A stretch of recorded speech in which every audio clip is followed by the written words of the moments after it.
You're on location in Oahu with Peter Sellers. Sorry about that. Was the chair. Ah. I wanted to point something out about you because there are stories that your career began when you were carried on stage at the age of 2 days by your music hall parents. What did a performer at 2 days old perform, other than... Well, I think that story has been distorted out of all. The truth of that, as far as I was told, and I can recall from my parents, who told me about it later, well, naturally they would, was that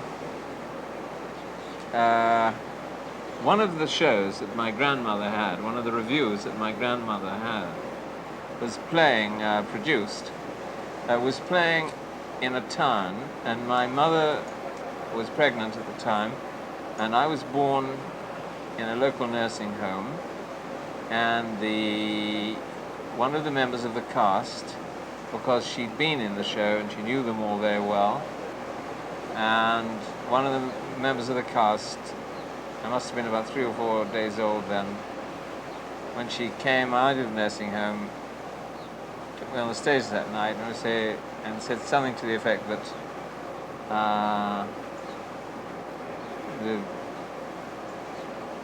producer's daughter has had a little boy, and we all hope he's going to follow in his mother's footsteps and his grandmother's footsteps, and then sort of slung me into the orchestra pit, I believe, or something like that.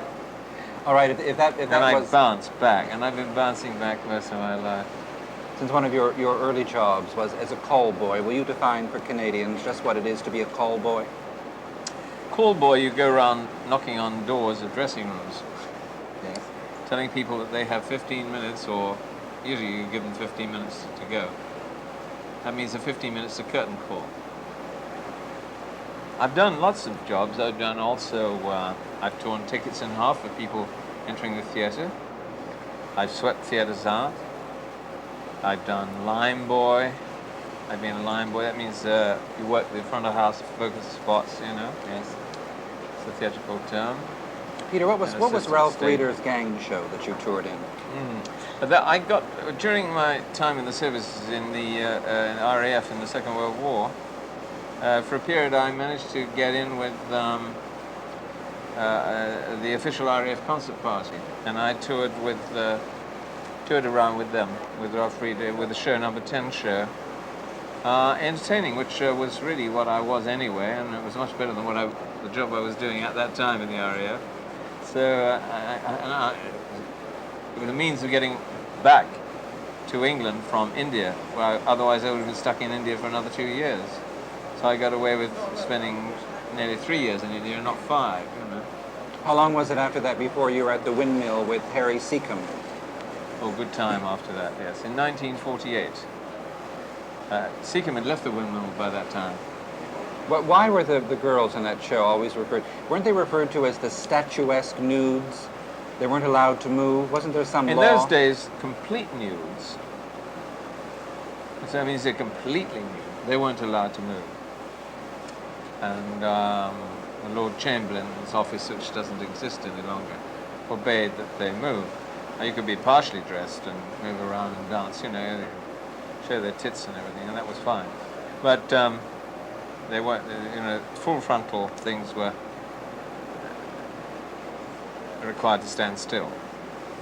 And many, they don't stand still for much, you know, for very long when the curtain goes down, I can tell you that.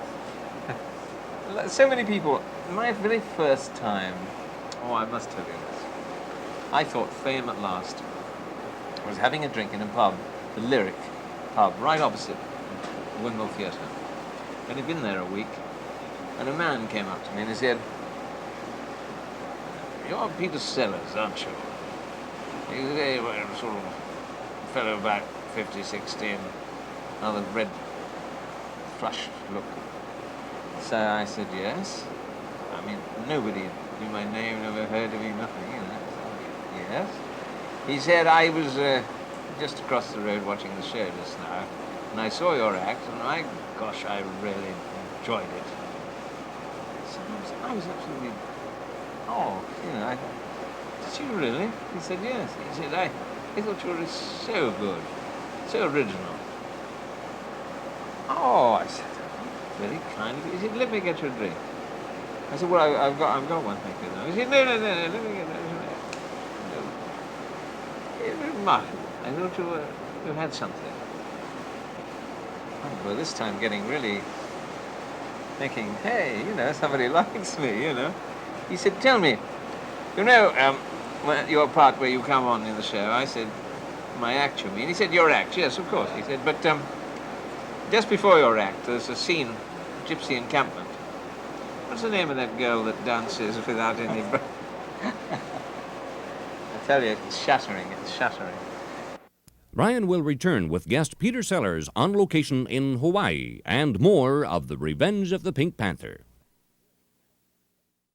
We know post facto because we can see the film work you've done, whether we talk about the early British comedies and the phenomenal success of The Mouse That Roared or I'm All Right, Jack. But I wonder sometimes what the actor's motivation is in, for example, you turned down Sir Carol Reed and playing Faigin in Oliver. Why did you turn down that role?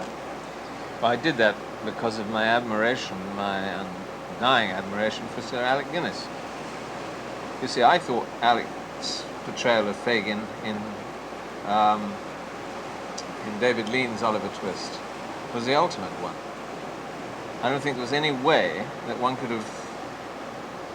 I was also offered Richard III at the Windmill Theatre to open not the Windmill, the Mermaid Theatre, after Olivia had just done Richard III on the screen too. I was just missing too late. It's like the composer who composed Tea for Three. They were the ones wrong. I found that, where were we? What were we talking about? Why you had turned down playing Faigin in Oliver. Faigin, that was it, yes. Respect to... It's not always Alec like Guinness. this, folks. It's just that we've been here quite a lot since this morning, and going a little bit round the bend at the moment. But never mind. But yes, it was out of respect. Not out of... it was just that I felt that whatever I could do with Faigin would be a copy, because Alec had done the ultimate, you see. There was nothing left to do. He was one of Boz's drawings, out of Dickens' books. He was Faigin. And to do that, it would have meant copying Alec. And I wouldn't want to do that. All right, I'll accept that, but then why did you turn down John Frankenheimer's invitation to do The Fixer? There was no precedent. It was an original novel by Malamud. No, well, that was for a different reason. That was because I didn't think it was a suitable subject to be made at that time. I may say I was proved right. And I think Frankenheimer was wrong to embark on it. And after lengthy walks along the Via Appia in Rome, we spoke of it, I said that I really didn't feel that I should do it, and I get very worked up about these things, and I'm very interested in the films altogether, and every part of the filmmaking process. And I suggested that he gave it up too. I tried to talk him out of it. Yes. Let me offer a quote of yours, and we can establish whether it's apocryphal.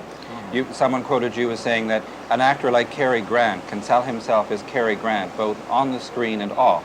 But I have no personality of my own. I have to put on a special voice and use it as a shield so that a character can grow behind it. Why did you choose Cary Grant as an example? Well, he seemed an obvious example, shall we say. Who of the present day actors can we say come into that category? Who would you think now? Who plays himself on and off? Well, I suppose you might say Ryan O'Neill in a way.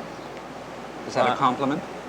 Well, it seems to me that Ryan O'Neill in private life is the same as he plays on the screen. But I thought if you meant examples of what one had in the past of Gary Cooper, Humphrey Bogart, James Cagney, I understand. They were Gable. Well, that's right. They were personalities, and they were playing an extension of themselves. And the reason I quote Cary Grant is because I became to know Cary well. And and found that he was everything I expected he would be in private life. He spoke like he does on the screen, and I wasn't disappointed because I'm an autograph hunter, really, basically, deep down. It takes me all my time not to get So the you old book mean out it and say, when you it's not say- for me, it's for my sister. You know? You mean it when you say you're a child of the cinema, and as a child you attended 2 or 3 times a week. Oh, yes. I have. Believe me, I really, I've got all the old screen mags. I really am, I have been an autograph collector, and I have been in many situations where it's taken me all my time not to ask for them, you know. May I ask for yours? Oh, sure. I have to thank you for being with us. Oh, Pleasure. thank you. Brian Linehan, on location in Oahu with Peter Sellers.